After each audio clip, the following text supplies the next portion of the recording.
हमारे सभी प्यारे भाइयों राम राम।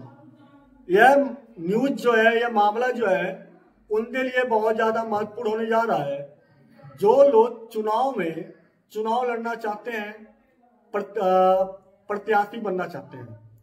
अब होता क्या है, बहुत बार ऐसा होता है कि मान लीजिए हम ही जो है चुनाव में उतरना चाहते हैं, विधायकी लड़ना चाहते हैं, सांसदी लड़ना चाहते हैं या ग्राम प्रधान ही लड़ना चाहते हैं। अब नामांकन के टाइम पे होता ही है कि अगर हमारे ऊपर कोई मुकदमा चल रहा है, हम पहले से आरोपी हैं, तो हम वहां पे वो चीजें छिपा लेते हैं, बताते नहीं हैं। लेकिन सुप्रीम कोर्ट ने बोला है नामांकन करते टाइम आपको बताना अनिवार्य है कि आप के ऊपर जो है कोई मुकदमा चल रहा है, आप जो है आप किसी ऐसे मामले में फंसे हैं। आप वहां पे छिपा नहीं सकते हैं कि आपके ऊपर कोई मुकदमा नहीं चल रहा है, आप जो है दोषी नहीं है, आपके ऊपर आप जो है जेल नहीं जा, या पहले आपके ऊपर मुकदमा नहीं चला था। तो आपको वहां पे सारी चीजें जो है बताना है, जो है नामांकन के टाइम पे। अब ऐसा मामला आया तो सामने, इसके बारे में हम बात करते हैं। उम्मीदवार अब अपने सभी दोषी सिद्ध मामलों की जानकारी देना अनिवार्य होगा। मामला क्या है, इस मामले में तो उम्मीदवार ने अपने नामांकन फॉर्म में यह जानकारी नहीं दिया था कि वह पहले किसी अपराध में दोष सिद्ध हुआ था। उसने यह तर्क दिया कि वह सजा बाद उच्च न्यायालय द्वारा रद्द कर दी गई थी, इसीलिए बताने की जरूरत नहीं थी।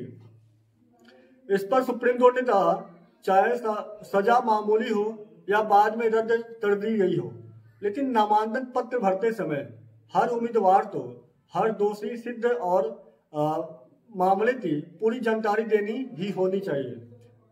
फिर हम बात करें इस मामले में, सुप्रीम कोर्ट ने कहा कि मतदाता का अधिकार है कि वह यह जाने कि उसका प्रतिनिधि कौन है और उसका पिछला रिकॉर्ड क्या है।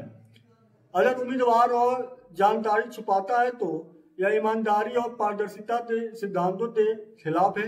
यह भी कहा गया कि यह जानकारी छुपाना धोखाधड़ी के दायरे में भी आता है। इसलिए ऐसे मामलों में नामांकन रद्द किया जा सकता है या चुनाव बाद में निरस्त भी हो सकता है। कि अगर आप ये सारी चीजें छुपाते हैं तो चुनाव बाद या तो आपका नामांकन रद्द हो सकता है, मतलब या तो भी चुनाव बाद जो है आप जो है प्रतिनिधि बन भी जाते हैं तो भी आपका जो है निरस्त किया जा सकता है। अब क्यों जरूरी है उसके बारे में बात करें तो भारत में चुनाव में कई बार देखा गया है कि उम्मीदवार अपने आपराधिक मामलों को छोटा या महत्वहीन दिखते हैं। कई बार तो जानकारी पूरी तरह छुपाई जाती है। इस वजह से मतदाताओं को यह नहीं पता चलता कि उनका नेता कितना ईमानदार या मतलब कैसा है।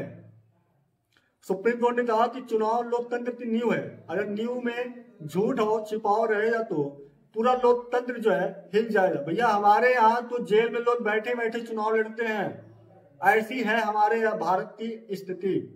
लोग जेल में रहते हैं और जेल में बैठे बैठे वहां से चुनाव भी लड़ते हैं। ऐसा है हमारे चुनाव में जो है ईमानदारी, ऐसा हमारे चुनाव का महत्व। फिर हम बात करें अगर वहीं पे हम और अब क्या इसमें बदलाव हो सकता है, तो हर उम्मीदवार को सभी मामलों की पूरी जानकारी देनी होगी, चाहे सजा रद्द हो गई हो या मामूली हो। राजनीतिक पार्टियों को भी सतर्क रहना होगा, क्योंकि अगर उनका उम्मीदवार जानकारी छुपाता है तो पार्टी की साथ पर भी सवाल उठेगा।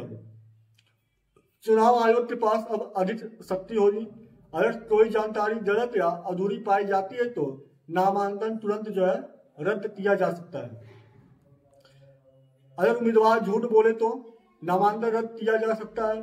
चुनाव जीतने के बाद भी चुनाव परिणाम रद्द किया जा सकता है। आईपीसी की धारा 177 झूठी जानकारी देना और जो है रिप्रेजेंटेशन ऑफ पीपल एक्ट की धारा 125A के तहत सजा या जुर्माना भी लग सकता है। तो यह मामला जो है बहुत महत्वपूर्ण है उनके लिए जो लोग चुनाव में उतरना चाहते हैं, उम्मीदवार बनना चाहते हैं, तो उनके लिए बहुत महत्वपूर्ण है। तो अगर आप भी के दायरे में आपकी जानकारी कोई ऐसा है, उन्हें एक वीडियो जरूर शेयर करना ताकि उन्हें भी इसके बारे में पता लगे। बहरहाल अभी इतना ही, मिलते हैं नए वीडियो में, तब तक के लिए इजाजत। जय हिंद, जय भारत, वंदे मातरम। Thank you so much.